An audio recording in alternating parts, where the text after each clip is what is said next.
អូនសំណើចពេលយកកុំភ្លេចជួយ share ចែកគ្នាសើចចាគឺថ្មីនេះប្រទេសចៅសៀមកំពុងតែ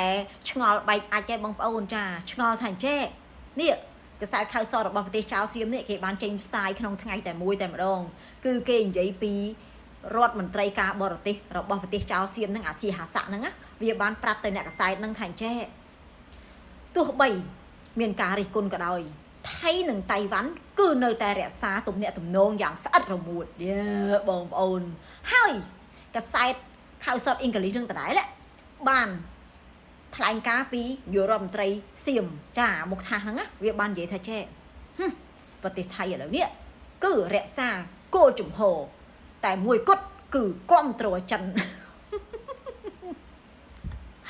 អូយបងប្អូននឹងអ្វីអាម៉ាតែឥឡូវនឹងប្រជាជនថៃពងអវលក៏បងថាអូអញទៅផ្លូវណាផ្លូវណីនេះហើយចាំបានទេបងប្អូនកាលពេលអាមុខថាសវាទៅចិនហ្នឹងវាបានច្រៀងបាត់តៃវ៉ាន់អូយដល់វិញចឹងក៏មិនទេនេះមែនតើសុំបែរនេះតាមដានព័ត៌មានវាដូចខ្ញុំវិញនឹងចង់វិលទេបងប្អូននេះឃើញទេ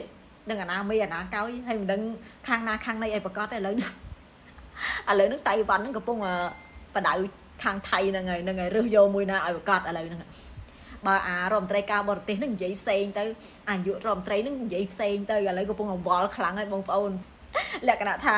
វល់ដោយទាំងប្រទេសផ្សេងដោយសារអាប្រទេសចោលហ្នឹងបងប្អូនហ្នឹងហើយអើយហួចចិត្តខ្លាំងមែនតើ